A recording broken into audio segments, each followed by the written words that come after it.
ইন্নাল্লাহা মা'আস সাবিরিন, আল্লাহ বলছে ধৈর্যশীলের সাথে আল্লাহ থাকে। এরা চক্রান্ত করে, এর জন্য দেখবা সমাজে বড় বড় চোরেরা এখন একদম নিজেরই পাক্কা একজন ইমানদার ভাবতাছে, পাক্কা একজন ইমানদার ভাবতাছে। কোরআন বলছে তোমার যতটুকু প্রয়োজন ততটুকু রাখো, এর বেশি যা আছে তোমাকে আল্লাহ নিয়ামত হিসেবে দিছে, রিজিক হিসেবে দিছে, সেটা ব্যয় করো, বিলিয়ে দাও। এর জন্য প্রত্যেকটা নবী দেখবা, সুলাইমান নবী বাদশাহ ছিল কিন্তু বিলায় দিছে। মহানবী আর জাজিরাতুল আরবের সেরা দুনিয়া ছিল, বিলাইতে বিলাইতে বিলাইতে বিলাইতে শেষে কিচ্ছু আসছিল না মহানবীর ঘরে। মহানবীর পয় পোলা পান উত্তরাধিকারের লেগে পাখির সম্পদ রেখা যায় নাই। আর এখনকার একজন মৌলবী সাহেব মূল্যে বড় 4-5টা বাড়ি থাকে, মানে একটু ভালো ক্লাসের, যারা সারা দিন দিনের কথা বলেন, ধর্মের কথা বলেন, ওয়াজ নসিহাত করেন, আল্লাহর রাস্তায় চলেন। ওনারা যে এই যে এক রাত ওয়াজ করে 1 লাখ 1.5 লাখ করে কামায় যায়, দেখো হ্যাঁ গো 4টা-5টা করে বাড়ি আছে, গাড়ি আছে, ফ্যাক্টরিও ভাইবা খুঁজ লইলে হ্যাঁ টেক আর গুডাউন, সম্পদের গুডাউন। পিসাব গোজায় দেখবা একদম সেই লেভেলের। হ্যাঁ ওয়াজ করব, উটের সইরা ঘোড়ায় সইরা যুদ্ধের ময়দানে কি কষ্ট করছে, কিন্তু হ্যাঁ প্যারাডু পাজার উল্লয়ে ঘুরব, হইল তো না। তো কাজেই কোরআন মানো, রসুল মানো, নবী মানো, অলি মানো। এর জন্য দেখবা সুফিবাদের লাইনে যারা, অলি আল্লাহর প্রেমিক যারা, তারা দুনিয়ার জন্য পাগল হয় না, তারা সম্পদের জন্য পাগল হয় না, তারা উগ্র হয় না, তারা ঝগড়াঝাটি এগুলো করে না, তাদের উপরে চাপাই দেওয়া হয়। দেখবা বেশিরভাগ যারা নাকি অলি আল্লাহর মুরিদ সুফিবাদের মানুষ, তাদেরকে সমাজে এই সম্পদ জমাকারীরা, এই লুভিরা অত্যাচার করে, নির্যাতন করে। আবার এক সুরে যদি না পারে 4-5 সুরে একসাথে ওই আর সমিতি করে লাগে অলির মুরিদের বিরুদ্ধে, সুফিদের বিরুদ্ধে। তারপরও সুফিরা ধৈর্য ধারণ করে, কারণ তার পীরে শিখাই দিছে ইন্নাল্লাহা মা'আস সাবিরিন, আল্লাহ বলছে ধৈর্যশীলের সাথে আল্লাহ থাকে, তাহারাই ধ্বংস হয়ে যায়। তো এই যে কোরআনের মধ্যে আল্লাহ বলতাছে ইয়া আইয়ুহান নাসু কুলু মিম্মা ফি আরদি, তোমরা হালালান তাইয়্যিবান, তোমরা হে মানুষেরা তোমরা খাও পৃথিবীর মধ্যে হালাল এবং পবিত্র খাবার। হালাল খাইবার কইছে আর পবিত্র খাবার কোথায়? পৃথিবীর মধ্যে। কারে কইছে? মানব জাতির। ইয়া আইয়ুহান নাস, এনে ইয়া আইয়ুহাল্লাযিনা আমানু কয় নাই, ওই মানব জাতির হালাল খাইবার কইছে আর পবিত্র খাবার খাইবার কইছে। এখানে এই হালাল খাবার কি মানব জাতির লিগে? মানব জাতি তো সবই খাইবার লিছে, তাই না? যদি কইতা আমানু ইয়া আইয়ুহাল্লাযিনা আমানু, তাইলে বুঝতাম যে আমানুরে কইছে হালাল এবং পবিত্র খাবার না, সার্বজনীন বাণী কইছে ইয়া আইয়ুহান নাস, হে মানুষেরা, হে মানব জাতি কইছে। ইয়া আইয়ুহাল ইনসান কেন, হে মানুষ কেন, ইয়া আইয়ুহান নাস বলছে হে মানব জাতি, তোমরা খাও হালাল এবং পবিত্র খাদ্য বস্তু, পবিত্র খাদ্য খাইতে কইছে। তারপরেই কইছে ওয়ালা তাত্তাবিউ খুতিয়াতিশ শয়তান, তোমরা শয়তানের পায়ের চিহ্ন অনুসরণ করিও না। তোমার বয়স কত এখন? 17-16 না আরও কম? যেই হোক একটা তো আছে, মনে করো তোমার বয়স, তুমি শয়তানের পায়ের চিহ্ন দেখছো? আজ তোর 40 বছর ধর, তুই 40 বছরে শয়তানের পায়ের চিহ্ন দেখছ?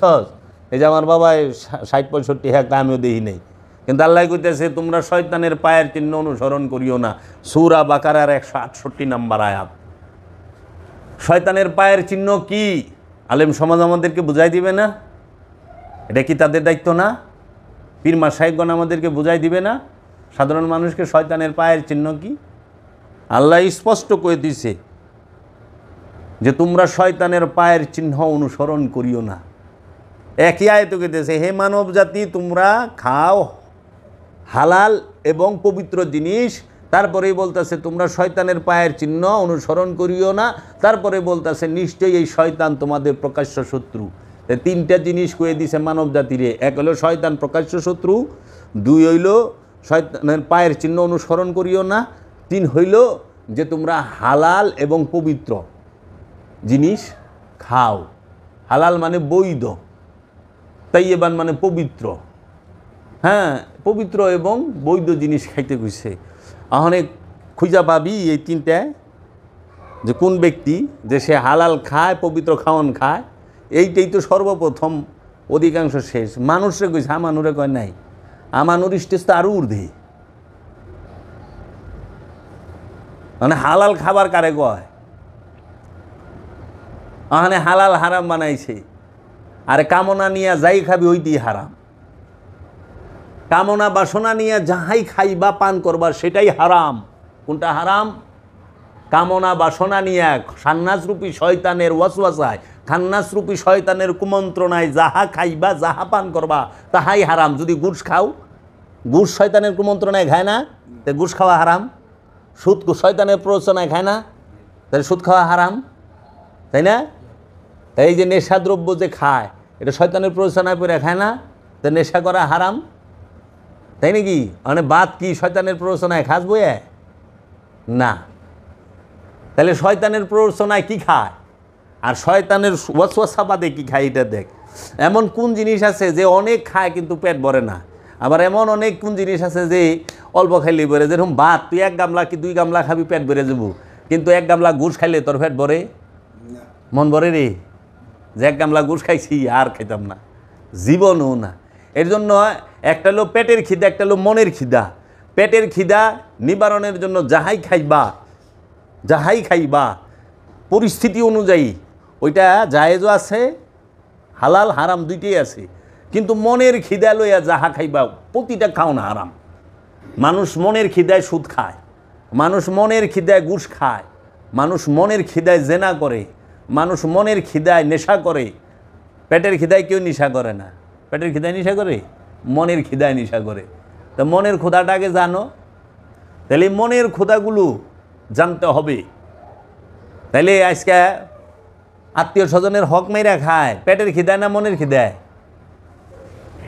কি সম্পদ জমা করে পেটের খিদায় না মনের খিদায়? মনের খিদায়। আত্মীয় স্বজনের এতিমের হক মেরা খায় মনের খিদায়। এই যে মাল মজুত করে বাজারে কৃত্রিম অভাব ফালায় দেয়, হ্যাঁ, সংকট ফালায় দেয়। দরকার হয় জাহাজ ডুবাই দিমু সাগরে, তারপরও ওই জাহাজটা বাজারে পচায় ফালাইব, কিন্তু 2 টাকা কমে বেচবো না। দেখি যায় শাক পচায় ফালায়, তরকারি পচায় ফালায়, কিন্তু 2 টাকা 5 টাকা 10 টাকা কমে বেচবো না। মানে গরিব তো পারে না, গরিবের খাইতে মনে চায় কিন্তু আওকাত নাই, দিবে না। এই মন মানসিকতাতে ওই সবজিটা, ওই শাকটা উঠতে তো মানুষ সৃষ্টি করে না, এটা আল্লাহর নিয়ামত পচাই লাগে। আর আল্লাহর সৃষ্টিরে কষ্ট দিলাকে। তুমি কি মনে করেছ, তুমি ভেবেছ কি মনে এই ত্রিভুবনে তুমি যাহা করে গেলে কেউ তো জানে না, বারে বারে আর আশা হবে না। সব জানে তুমি যাহা করিয়াছ, এই সমস্ত কিছু চিত্তগুপ্ত খাতায় লেখা ভর্তা আছে, চিন্তার কোনো কারণ নাই। তোমাকে ছাড়া হবে না, ধরা হবে। সবার কাছে ফাঁকি ঝুঁকি চলে, আল্লাহ রসুলের কাছে ফাঁকি ঝুঁকি চলে না, আল্লাহ রব্বুল আলমিনের কাছে ফাঁকি ঝুঁকি চলে না, ওলিয়ে কামেলের কাছে ফাঁকি ঝুঁকি চলে না। ওলিয়ে কামেল সব দেহে, বুঝছো বাবা? এর জন্য মনের খিদায় মানুষ শয়তানের পায়ের চিহ্ন অনুসরণ করে। মনের খিদায় মানুষ শয়তানকে প্রকাশ্য শত্রু মনে করে না, বুঝছো? ক্ষুধা অনেক প্রকার আছে, চোখের খিদা আছে, মনের খিদা আছে, মুখের খিদা আছে, পেটের খিদা আছে, কানের খিদা আছে, অনুভূতির খিদা আছে, স্পর্শের খিদা আছে। ক্ষুধা কত প্রকার আছে।